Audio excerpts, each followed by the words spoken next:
Selamat datang kembali di channel Belajar Arsitektur. Kali ini kita akan bahas arsitek legendaris yang bangunannya kelihatan kayak datang dari masa depan. Penuh kaca, struktur baja, dan teknologi super canggih. Dialah Norman Foster, arsitek asal Inggris yang jadi pionir gaya arsitektur high-tech. Bangunan kantornya aja udah kayak spaceship, apalagi karya-karyanya.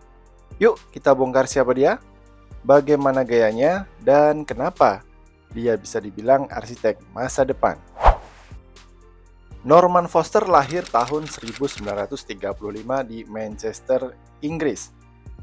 Latar belakangnya sederhana. Ayahnya sopir bus, ibunya pelayan teh. Tapi anak ini suka menggambar, suka membaca, dan suka naik ke atap rumah buat lihat struktur bangunan.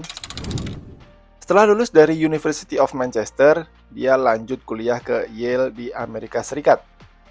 Di sanalah dia bertemu dengan Richard Rogers, yang nantinya juga jadi arsitek top dunia. Bareng Rogers dan teman-teman, Foster mendirikan Team 4, studio eksperimental yang jadi cikal bakal gaya arsitektur high-tech. Setelah Team 4 bubar, Foster membentuk firma sendiri, yaitu Foster Plus Partner, yang kini jadi salah satu firma arsitektur paling berpengaruh di dunia. Kantor pusat Foster & Partner ada di London, tepatnya di kawasan Battersea, pinggir sungai Thames.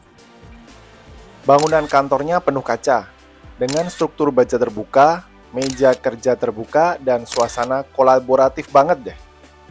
Persis seperti prinsip desainnya.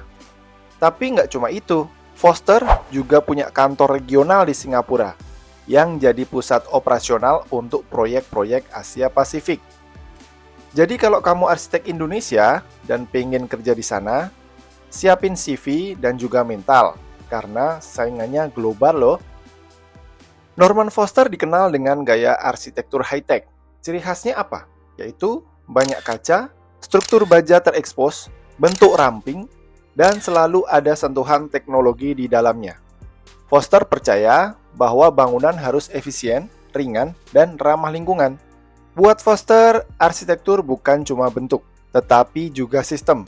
Bahkan kadang bangunannya kelihatan kayak robot siap take off. Kita aja bingung, ini kantor apa pangkalan X-Men ya? Yuk kita lihat beberapa karya ikoniknya. The Gherkin, London. Gedung berbentuk timun ini punya sistem ventilasi alami yang bikin hemat energi. Mio Viaduct, Prancis. Jembatan tertinggi di dunia, lebih tinggi dari Menara Eiffel loh.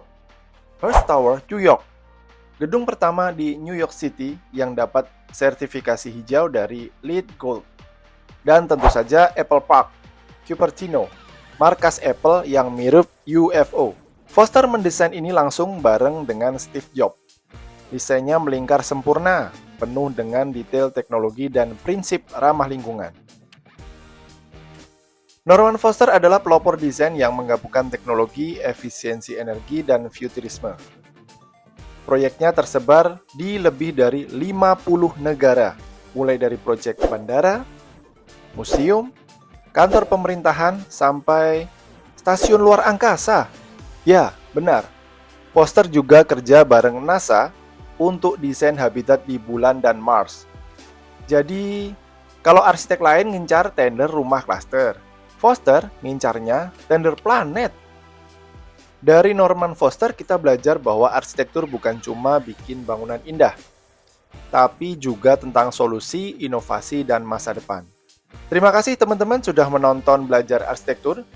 Kalau kamu suka gaya Foster atau punya arsitek favorit lain yang ingin dibahas, langsung saja tulis di kolom komentar ya. Dan jangan lupa like, subscribe, dan aktifkan lonceng supaya nggak ketinggalan video kita selanjutnya. Sampai jumpa. Dan ingat, kalau belum bisa bangun spaceship kayak Foster, ya minimal bangun carport dulu lah. Salam arsitektur.